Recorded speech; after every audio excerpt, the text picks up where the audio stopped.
Thank you all so much for attending the opening of our newest exhibit, Imagined East, Decorative Arts, and the Imperial Gaze. My name is Lindsay Hubin, and I am the Executive Director of the Henry Plant Museum.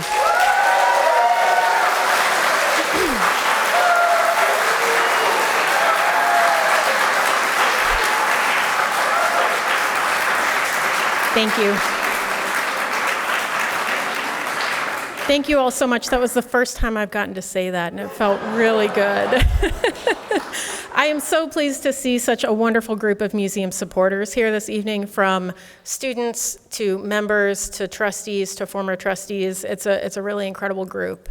This exhibit would not be possible without the generous support of our underwriters, the Henry B. Plant Museum Society, the New York Yankees Foundation, the Saunders Foundation, the Bank of Tampa, Raymond James, Tampa Electric, Ori Byers and Steve Richards, Catherine and Robert Lewis, and museum trustees honoring Cynthia Gandy Zinneber.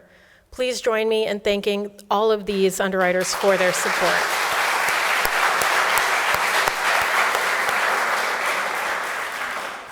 I would also like to thank the University of Tampa, especially the facilities department, who was so helpful during the installation of the exhibit up until about 3 o'clock this afternoon. Please let me introduce our curatorial team who worked tirelessly on the development, creation, and installation of the exhibit. Susan Carter, our curator registrar. Susan, I know you are here somewhere. There she is. Susan is our curator registrar. Melissa Sullebarger is our curator of education. Melissa, I think I saw you come in the room. Yes, excellent, back there. And Sandy Fernandez, who is our collection caretaker. Sandy, are you in the room? She was here tonight. I don't know if she's in the room right now. We have a really fantastic speaker here tonight to give our opening talk as part of the Susan Vasilov Carter Lecture Series. Dr. Jack Chen is the Clement A. Price Professor of Public History and Humanities and Director of the Price Institute on Ethnicity, Cultures, and the Modern Experience at Rutgers, Newark. And I have to say, I love that the first line of his bio that he sent me says he is a historian, curator, dumpster diver, and teacher promoting more democratic storytelling and decision-making, and that's what we need in our field. His talk this evening is based on the award-winning book, New York Before Chinatown, Orientalism and the Shaping of American Culture, 1776 to 1882. I read the book just about 3 weeks or so ago. It's really good. I recommend it. And this was actually one of the books that we used while doing research for the exhibit that we opened tonight. So what an incredible opportunity to have the man whose research inspired our exhibit here to speak to us about it. Please join me in welcoming Dr. Jack Chen.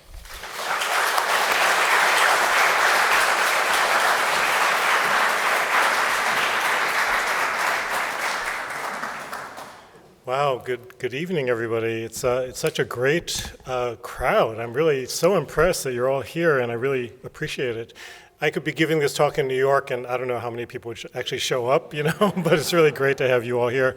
And congratulations on this exhibit. It's really a fantastic exhibit. I had a chance to come and take a look at it earlier.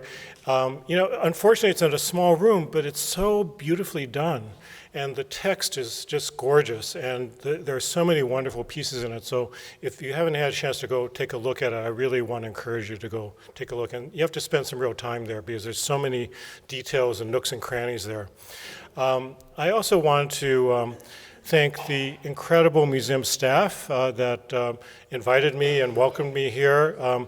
Congratulations, Lindsay. It's fantastic that you got, when I first got I saw your identification, and you're the interim at the time, I believe, and congratulations on just officially getting appointed. It's really fantastic, yeah. And I want to thank Melissa Sullenbarger.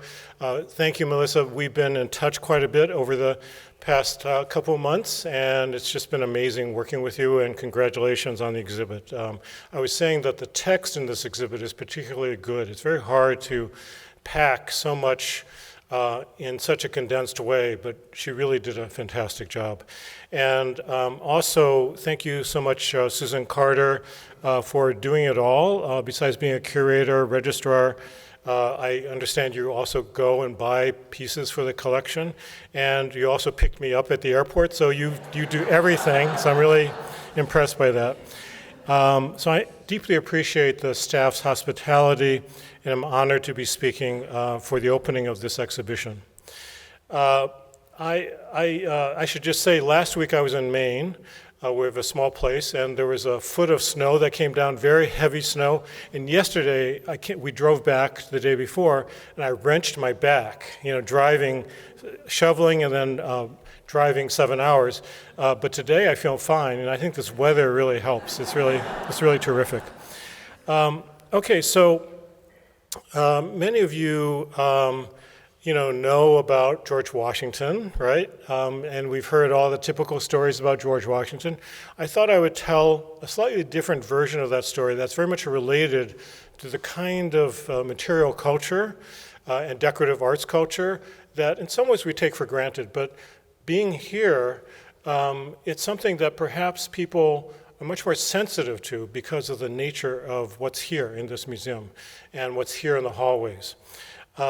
So this image is really an older George Washington at Christmas dinner at his home in Mount Vernon. He's proposing a toast to our dear friends, and it's roughly 1790.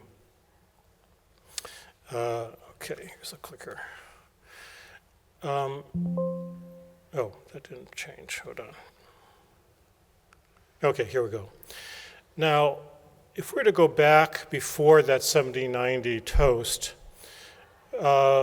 this is really of July 9th in 1776, when impassioned New York citizens and Continental soldiers pulled down the 2,000-pound gilded statue of King George III on Bowling Green, which is just on the lower Manhattan.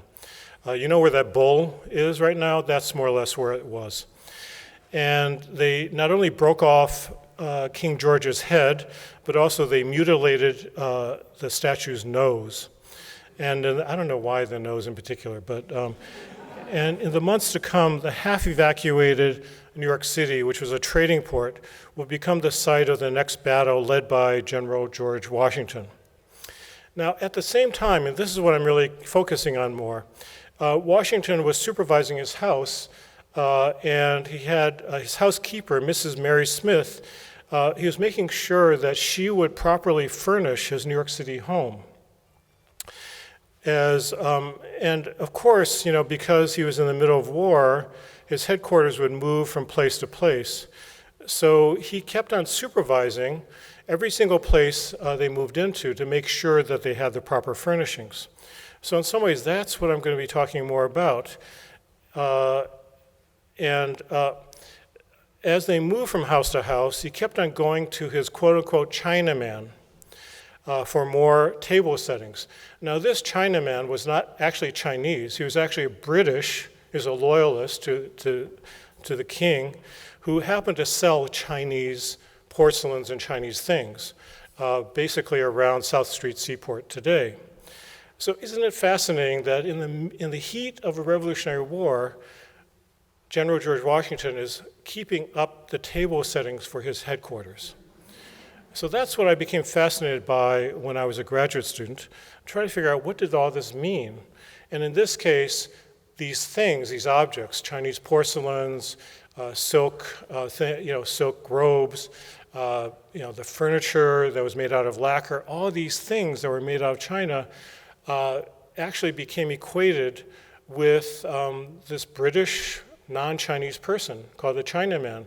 So in some ways that gave me a clue that this term Chinaman actually didn't refer to actually anybody Chinese. There weren't too many Chinese in New York at the time, but it was a term in which things and people became interchanged, and China ware became really standing in for China itself. So that's part of the kind of mystery that I was trying to unpack in terms of how did that actually work in this culture that he was so much a part of. Now, all of you know and have heard about the Battle of Long Island, in which in 1776 in August, this was a low point in which the British soldiers and General Howe and his huge army, way outmaneuvered and were far larger than the ragtag group of American revolutionaries. And that during that battle, around 400 British men were killed and wounded, while the Americans lost about 2,000 men, killed, wounded, and captured, and a number of guns. Now, the loss of Long Island and New York constituted the worst period of the war for George Washington. And the American cause for independence, morale in parts of the army collapsed and whole companies deserted during this time. Now, General George Washington, of course, showed the quality that he's much known for by recovering from this disaster and rebuilding the Continental Army. Now, this phrase, George Washington slept here, in part comes out of, okay, this is Jack Benny. This is not George Washington, obviously. But it's a phrase that became so common in part because George Washington was constantly moving around, constantly living in different houses, and setting up his household in these different houses, in part because he was trying to outmaneuver the British who were constantly chasing him. So within the tri-state area of Connecticut, New Jersey, and New York, this idea of New Jersey having slept, George Washington having slept there is very, very common. If any of you who are from that area would know that you've heard about that. It was so common that in this 1942 comedy that was actually based on a Moss Hart, this is a film of course, but it was based on a Moss Hart and George S. Kaufman Broadway play. So in this case, it became the subject of comedy. And for me, I wanted to do a variation of the slept here by talking about George Washington ate here. So this is really, in some ways, a roundabout way of getting at the material culture that George Washington was very much a part of, and what does that say about the culture of the new nation that was unfolding at the time. Now, before the war, George Washington was well aware of the divide between the haves and the have-nots. I think we tend to kind of project backwards into that time period and tend to think that the material culture was very well-to-do, but in fact, in Virginia, quote-unquote common people still ate their meals from a shared family bowl, one bowl. And they oftentimes still use their hands to feed themselves. So this is a time period in which we're really kind of bridging a moment of the US culture, which is far more basic and far poorer than we tend to think of when we look at the Revolutionary War. We look at George Washington's tables, we look at Alexander Hamilton's settings. You know, we tend to imagine that somehow people were more middle class, but it's just not the case. So that the poor were more likely to eat their porridge with maybe one spoon that they would share. And we could go on and on about lack of chairs, lack of beds, all this kind of thing.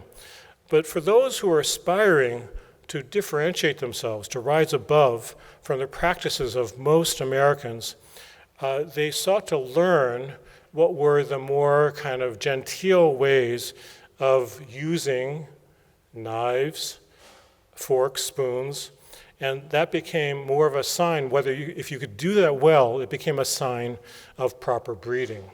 So it's hard to kind of imagine and reconstruct what that time was about, right? Because we now take these things so much for granted. So George Washington, besides being a general and besides directing his household, he worked tirelessly on uplifting himself from his humble origins to the status of a landed gentry. And so as distinct from farmers, whom he called the grazing multitudes. Okay, so isn't that interesting, that farmers were considered almost like the cattle and kinds of domesticated animals that they were in charge of. So again, this takes us back to a time that we don't quite recognize. We certainly don't think of George Washington this way. Now, tea drinking and porcelain collecting embodied these efforts of him trying to uplift himself. So he strove to be both a proper British gentleman and an American revolutionary. Two objectives that were not always so easy to combine. So in some ways, material culture gives us a different way of understanding besides George Washington, besides the kind of military history and the political history that we tend to be more familiar with. However, once elected president, the New York merchant Gouverneur Morris chided George Washington's taste. Gouverneur Morris was going to Paris, and George Washington gave him an order of porcelain ware that he wanted. And what was interesting is that Morris told the president that the style of porcelain that he wanted was that of a petite maîtresse. In other words, it was really both a class kind of criticism that he was low class in his taste for porcelains, which is a huge insult, and that also that it was like as if it was a woman, right? So isn't it interesting that Gouverneur Morris really had this attitude? But he, of course, Gouverneur Morris was very familiar with the latest tastes of what the latest porcelain settings would be. And of course, high society at that time was kind of turning over porcelain sets every year, and they're constantly trying to compete with each other over who would have the latest porcelain ware.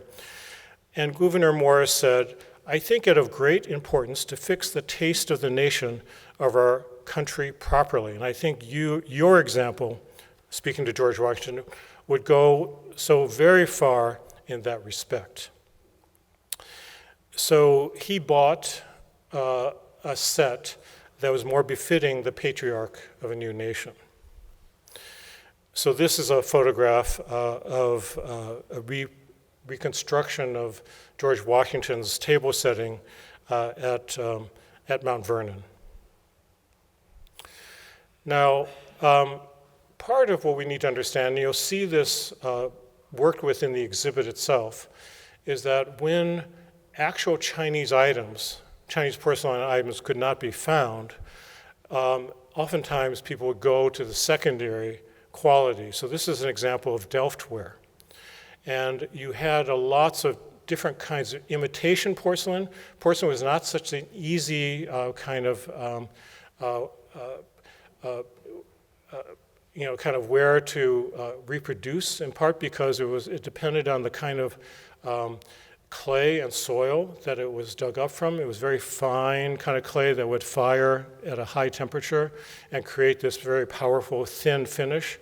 But the European copies were actually really much clunkier. But they were still prized a great deal because they were seen as after the Chinese style, so that anything that had kind of blue and white patterns on that or variations of that, because the Europeans, Delftware and other kinds of examples of that, oftentimes would be not only looking at blue and white style, but also developing their own kind of versions and expressions of what the patterns were. So this kind of Delftware you can see in this painting was actually classic among kind of Dutch still lifes in getting a sense of the material culture of the owner and really expressing the bounty that that owner enjoyed. And of course, in the middle of this is this piece of Delftware, blue and white Delftware. Now, you'll see in the exhibit that this whole question of Orientalism is key in thinking about and understanding what this is all about. This is a term that Edward Said especially has developed, and he referred to Orientalism as a way of knowing. It's oftentimes a system of scholarship. It's oftentimes a way of representing the Oriental other. And that could have been the Near East, the Middle East, or the Far East. But oftentimes things were representing, or paintings were representing, that Oriental other. Now, the other didn't necessarily have to be a negative other. It could also be a romantic other. And sometimes Orientalism was used as a way to criticize European society itself, and therefore saying that, well, over there, they do things differently and they do things better. Or, as we will find out as we just go towards the end of this, that began to shift dramatically. So increasingly, as I think this country began to feel more confident with its own industrial, modern future, you begin to see the way China is represented and Asia is represented as increasingly backwards and stuck in the past. So we'll be talking about that a little bit. So in many ways, the formulation of Orientalism was a pair to Occidentalism.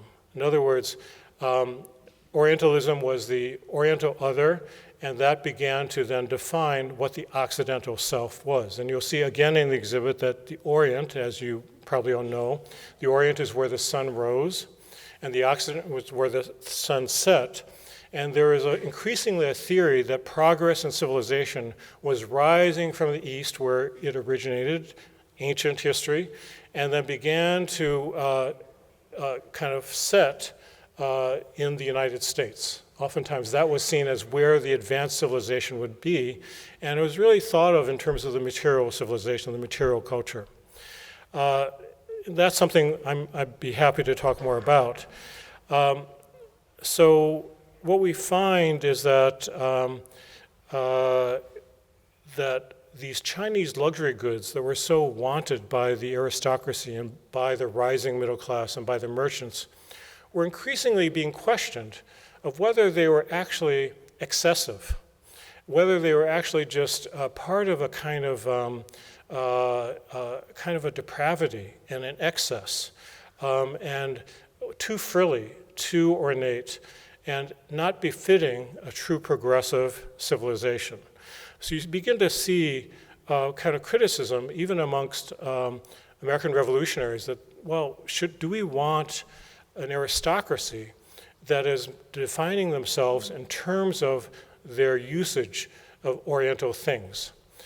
Shouldn't American simplicity Republican simplicity, be what the dominant mode of our new nation would be?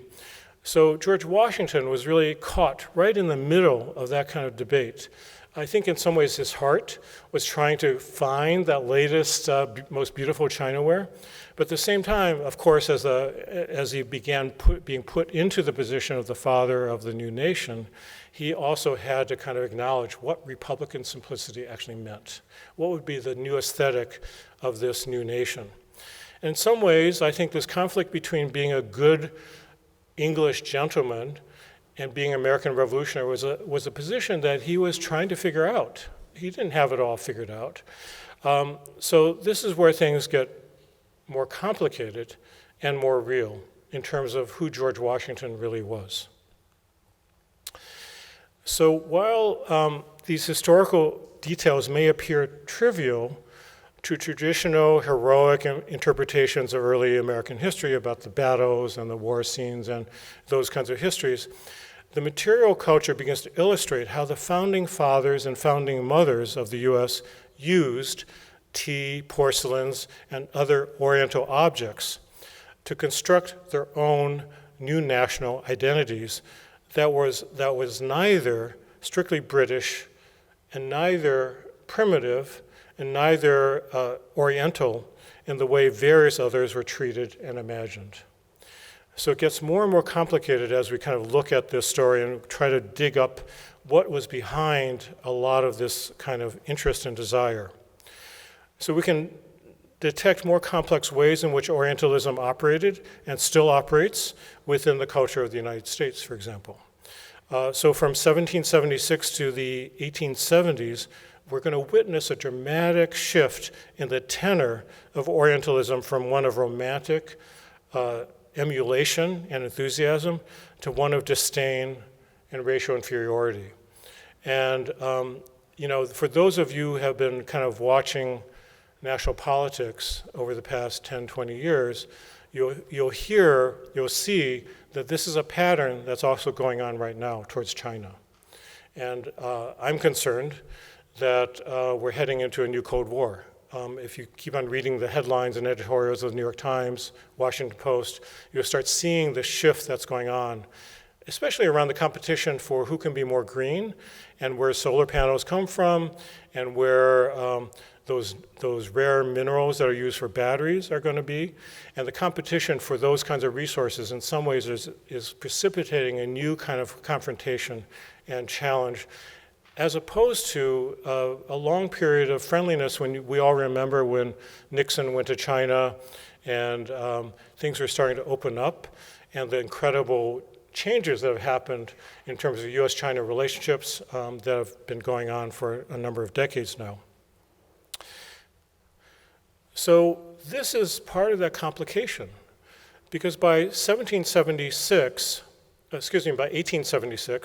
you have the exposition in Philadelphia, which is really marking the 100 years of American progress.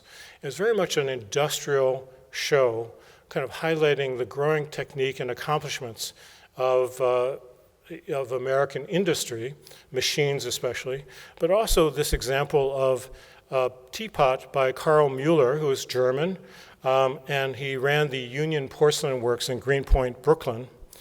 And this is a piece from the Metropolitan Museum.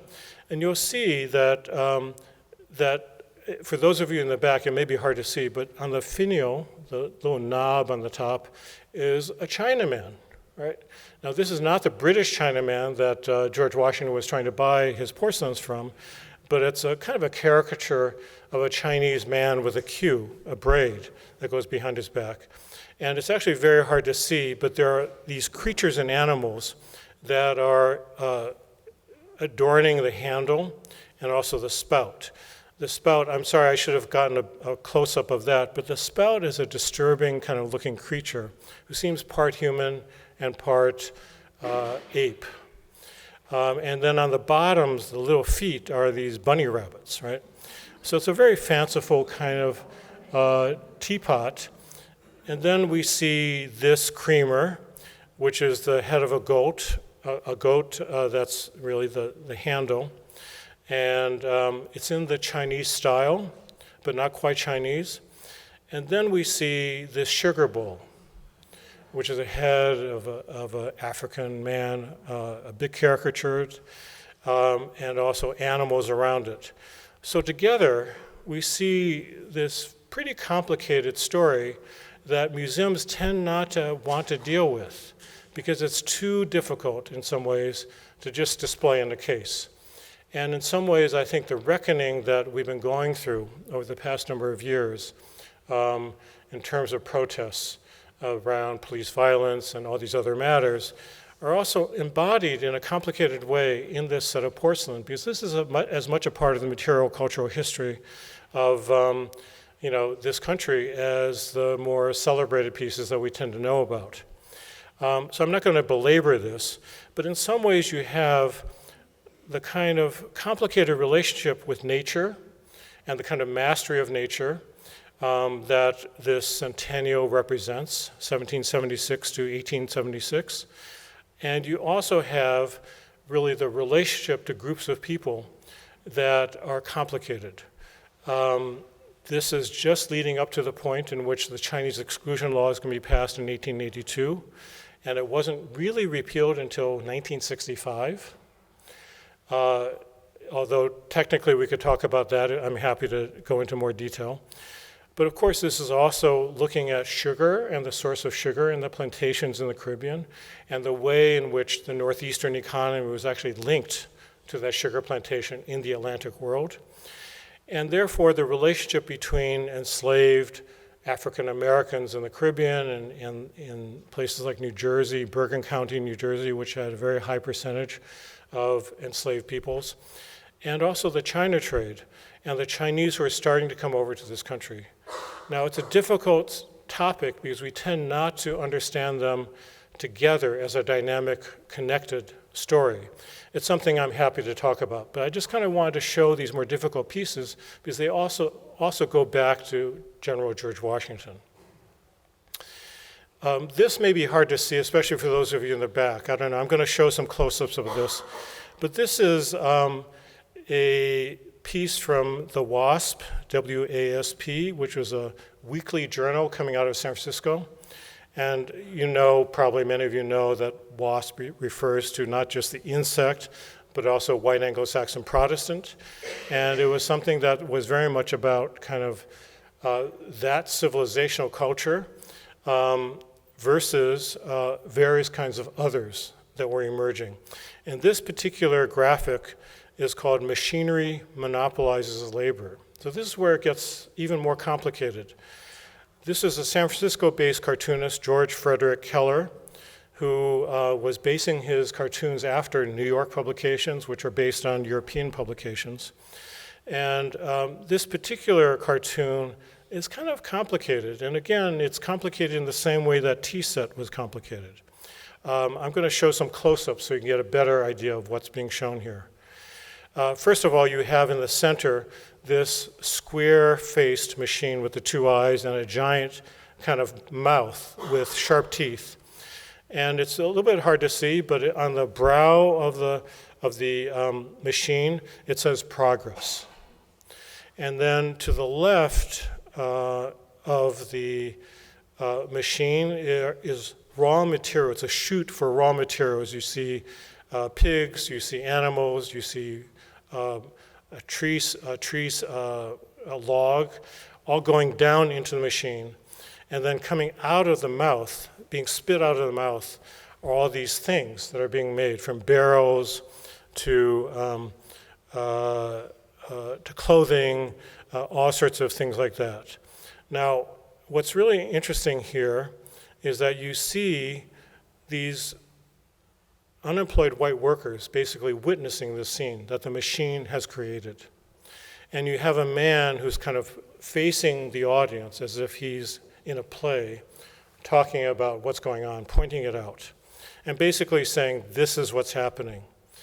So this cartoon has many different layers. It could be in some ways seen as an anti-Chinese cartoon, but it's actually more complicated than that. So it's hard to read, but in the smoke coming out of the smokestack from this machine, it says the real Chinaman who's at the root of all evil. Now, is he really talking about a Chinaman or what?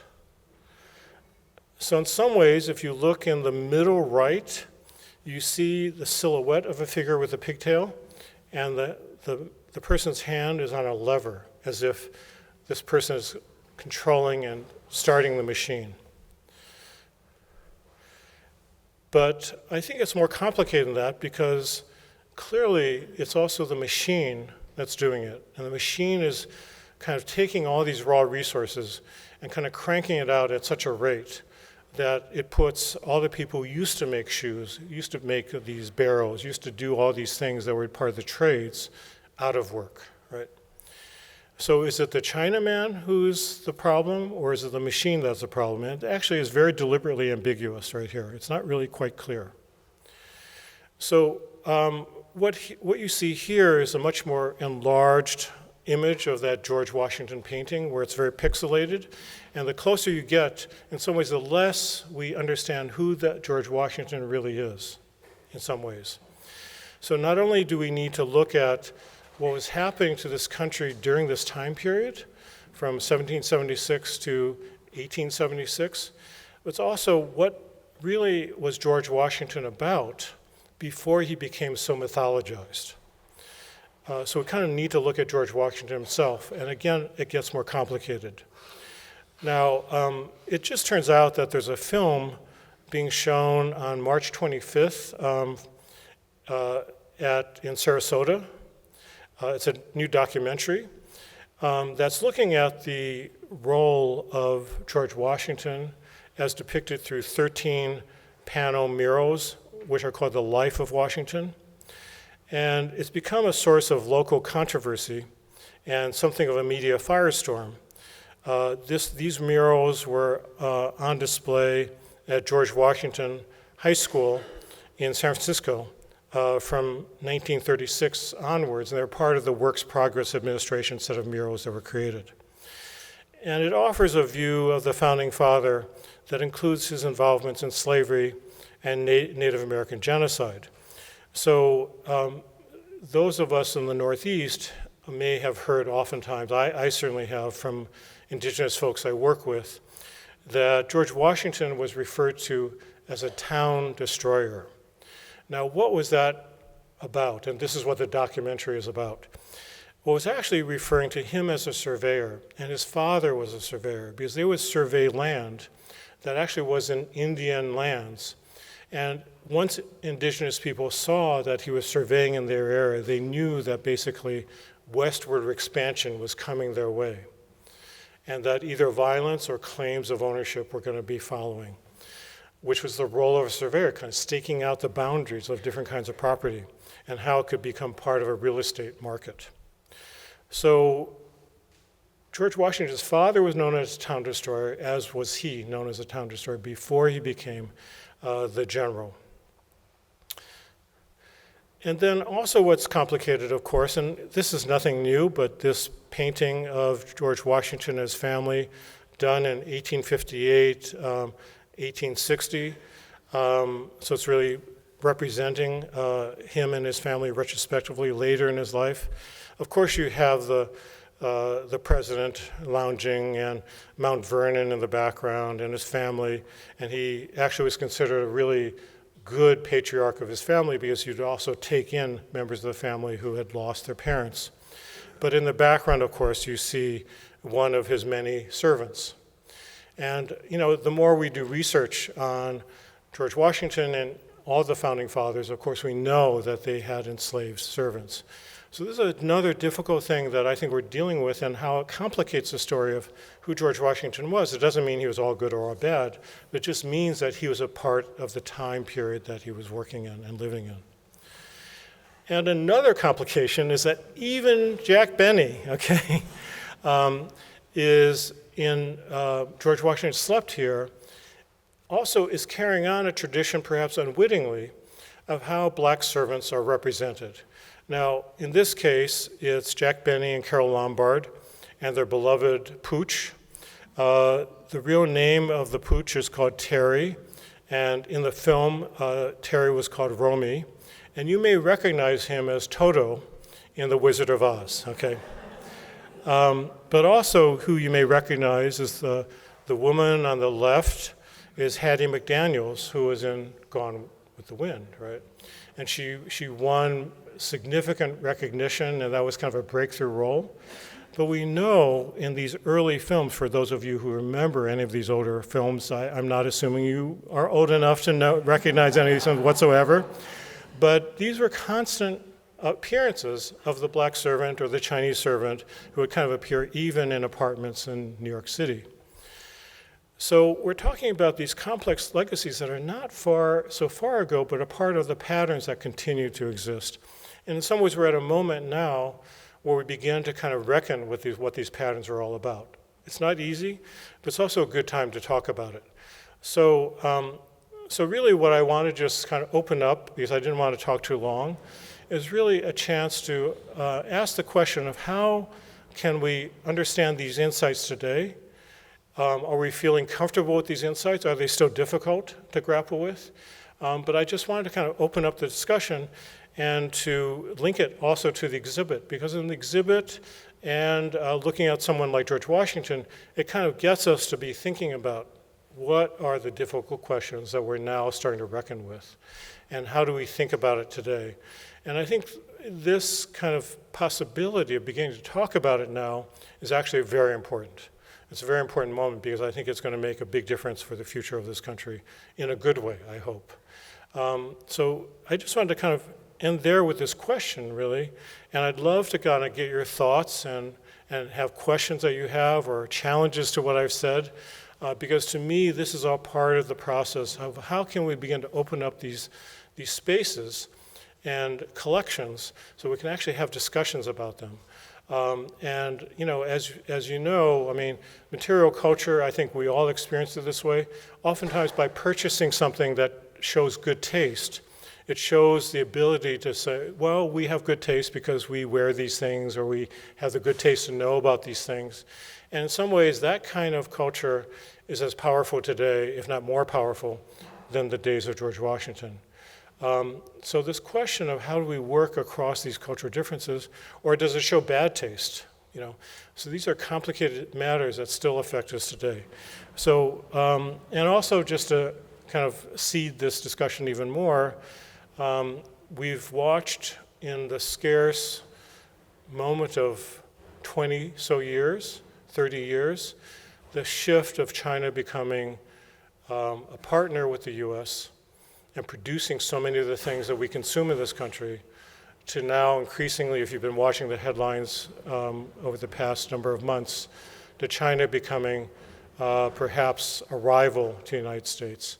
Not so much because of communism, but because of the competition that they're presenting for the chips industry, for solar panels, for all these kinds of areas. So I'd really welcome any thoughts and questions that you have, and then, I kind of would really love to just kind of talk a little bit more. I know it's kind of a difficult thing to, yes, please. I think that the Americans in the 18th and 19th century were enamored with the fact, as a young country, that they were enamored with a society that was just incredibly old, and with all of their wares and their art and culture, and that they wanted to integrate it into this young culture. So it wasn't a racist thing, it was we want to embrace what was historically just an incredible historic tradition. Yeah, no, you're right. I don't know if everybody heard that, but you were talking about in some ways, the United States was seen as the new nation, the new republic, and part of the changes that have dramatically happened again across the skyline from east going westward. And that was part of the interest, I think, was learning from this ancient culture that had produced this amazing material bounty of luxuries that were much coveted. And I think you're right, at that point it wasn't so much racialized, but it was really, so you have someone like Benjamin Franklin writing endlessly about what are some of the things that Chinese goods and Chinese domesticated chickens, for example, and Chinese industries, what are some of those things that could be brought over to the United States to build up the wealth of the United States? Yeah. Did George Washington carry the goods home that he purchased in New York to Mount Vernon, or his China? Yeah, it's a great question. Yeah. I didn't have a chance to really research that. I don't know if anybody has.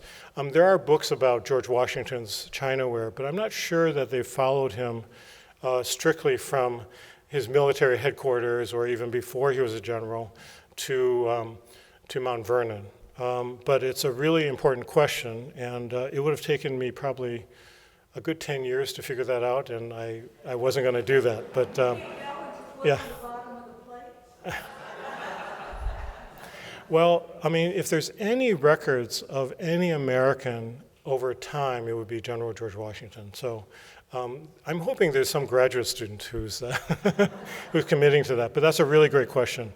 And because it also indicates that there are many different styles of porcelains and Chinaware, but also as Europeans were getting better at making this, styles that they had created that also became in fashion. So that actually would indicate a lot. Many of you may know that Edith Wharton, writing during the Gilded Age, before she began writing her novels, she actually wrote a book about how newly arriving wealth of people in this country could begin to learn what proper European styles would be. So in many ways, her first book was very much about that, and it was for eager Americans who wanted to kind of learn what the proper kind of style of consuming European furniture and furnishings would be.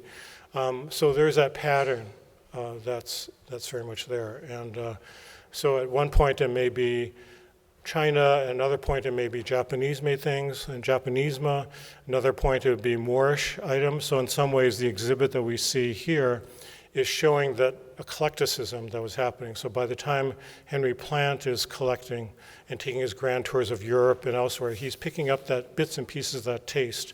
They're being kind of made into a composite set of furnishings, such as in this building itself. Yeah. Yes. So, thank you very much, first of all, and bear with me as I'm putting this thought together. I'm very interested in the interplay that you're talking about here with these luxury items that come from the Orient and the quote-unquote American civilizing project that's going on surveyor, and he's also a speculator, right? The wealth he's going to make comes from the Ohio River Valley. Part of the reason he's a revolutionary is because the proclamation line of 1763 is problematic for westward settlement. But he also very much understands that Americans moving west run the risk of what they would have called going native. Yeah, right. And so to what extent are these luxury items a way of fighting that? And a way that westward movers could kind of resist the more indigenous elements of moving west and the harder. Yeah, that's a great question. Could everybody hear that? No? Okay. Would you mind standing? I don't want to paraphrase for you, but if you, okay. So here's someone who speaks in lecture halls. So we just project backwards. Yeah. My question was just about Americans who are moving west in the 18th and 19th centuries, and the ways that they used luxury items from the Orients to resist the what they would call going native, quote unquote, the kind of harder, rougher lifestyle that frontiers were known for.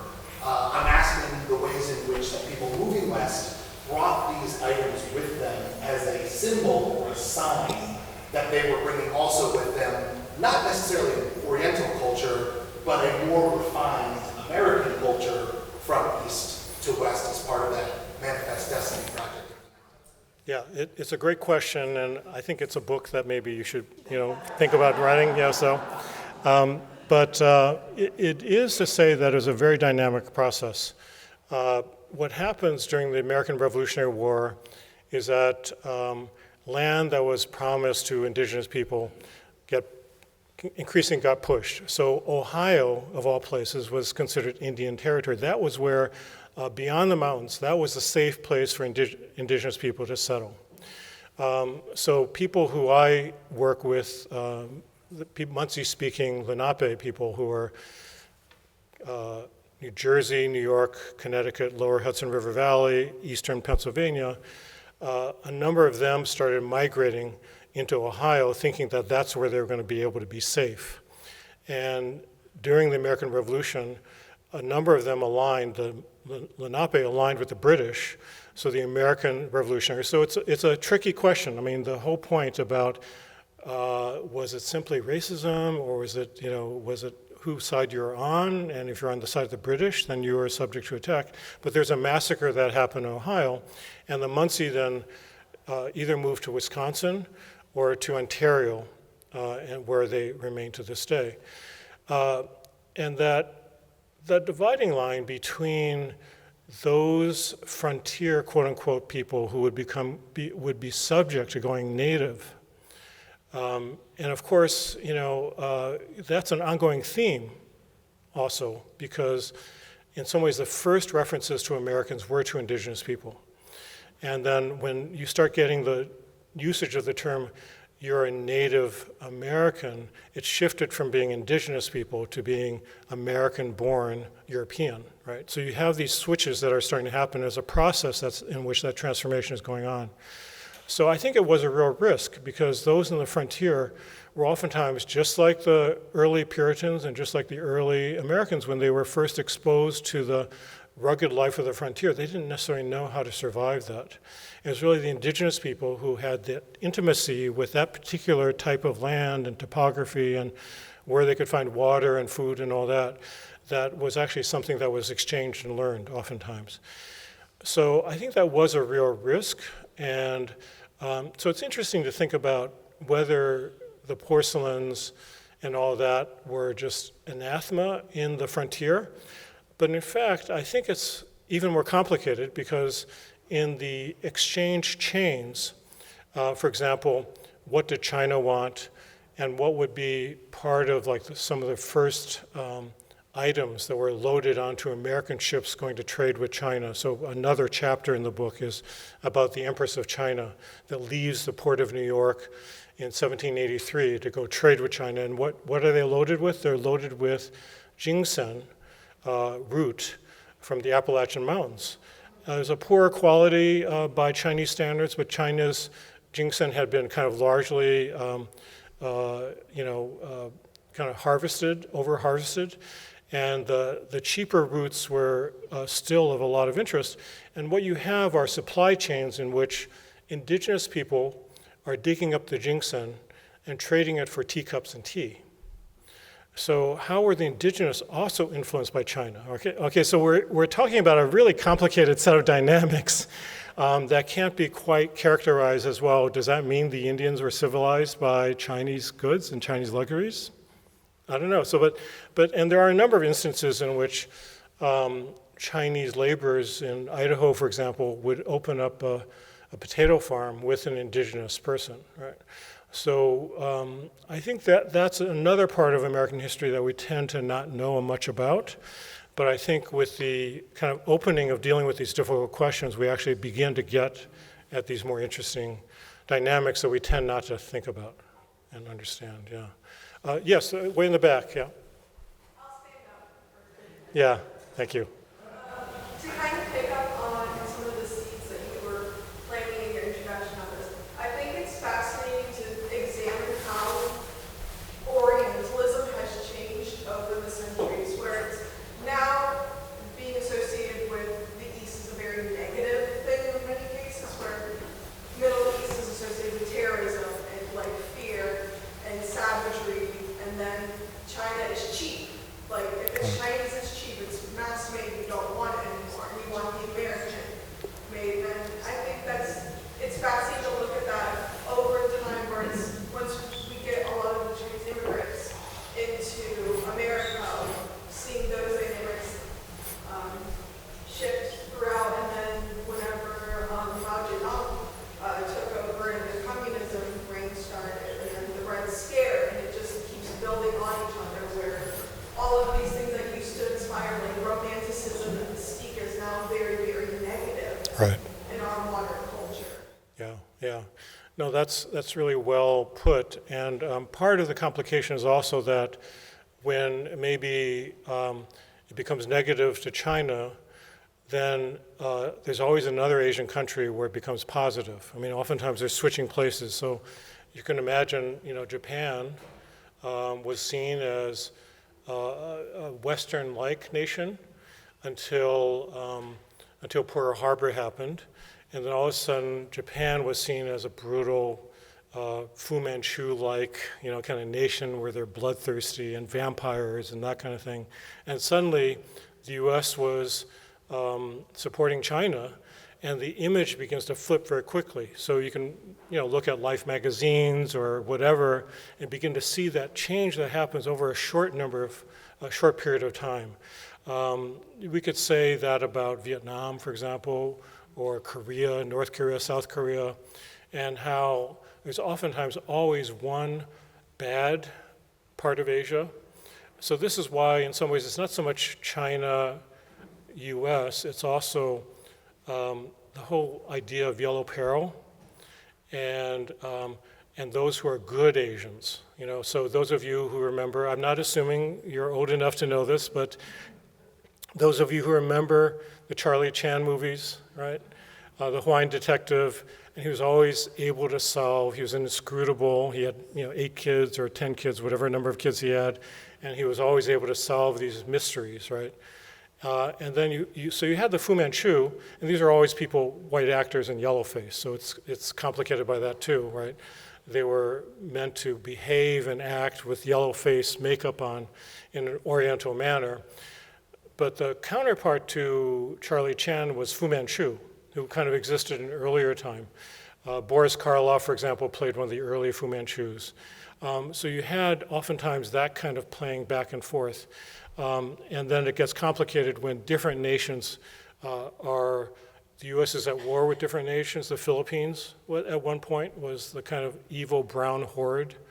And then Philippines now is friendly to the United States, so they're seen as a hedge against Chinese aggression in the South Seas, China South Seas. So yeah, those are very complicated dynamics, which in some ways also speaks to some of the anti-Asian violence that's been happening over the more recent period of time, where in some ways there's an indiscriminate violence against anybody who looks Asian. It doesn't matter if they're actually Korean or Chinese or Vietnamese. Sometimes that it's just kind of mushed together. Yeah. So, I really appreciate speaking to you and just kind of starting to get this conversation going. The kind of humor, I think, that's embodied in the Jack Benny, Carol Lombard piece with Toto is actually kind of one of the remarkable things about American culture, is that the kind of sacred iconography of George Washington having slept here that people really at different times have taken so seriously also can become the subject of, let's say, stage humor and also of movie humor. And in some ways that, I think, becomes the challenge that we now have, is how can we notice these things that are happening, that are iconographic, that are sacred, but at the same time have a little bit of that distance in terms of understanding that these things are things that can be played with as well. And I'm really kind of hoping that as what I see to be increasing dangers of the United States, thinking of China as its rival, not so much as a communist rival in this case, but really as a capitalist rival, that we can actually back off from that. What I worry about the most, more than either country, is really I worry about global warming. And of course, we're witnessing global warming in New York and New Jersey. And I should tell you, in Maine, the lobsters are steadily walking north to colder waters. So they're already kind of disappearing from the Boston area. They're kind of starting to disappear from Maine as well. And I know there are issues here as well. And global warming is one of these things that it doesn't matter whether the solutions to this are generated by the United States or China or whoever. Things like solar panels, even though it's represented that oftentimes China has made cheap solar panels, that actually, if you look at the history of solar panels, they're actually internationally developed. It's really many countries, including Japan, but also Germany and France, have actually made very important contributions in the creation of the solar panels that are now less expensive. But I'm really worried about that becoming, who's going to become a more green culture, of all things, becoming the basis of a new Cold War. And that seems to be what's going on right now. So I'm hoping that is something that we can kind of, in some ways, back off from and develop some perspective in terms of what are the stakes here? Can we actually not go there in a way that seems to be happening? So I'm hoping all of you, from whatever political perspectives you have, will also begin to think about these kinds of questions as we have this historical perspective. Because in some ways, in so many ways, China at that time was seen as the epitome of luxuries, and that it was really the Americans who were kind of copying, and the Europeans were copying, trying to copy what those Chinese technologies and capabilities were. So things were being sent to China so that the George Washington's or Gouverneur Morris's family porcelains could be kind of custom made for their families. So the copying was really happening in some ways more the West emulating China. And right now, clearly what's happened after Nixon visited China was that China was emulating the United States. So that kind of emulation and copying really has always happened in both ways. So just to kind of complicate those kinds of stories, I'm hoping that we can begin to figure out how to move into the future in the next 5-10 years, which is really the window that we have for, if you believe in global warming, that's where the window of global warming having the cascading effects in which they become much more complicated and much more difficult to grapple with than they are now. So in any case, thank you very much for sharing this evening with me.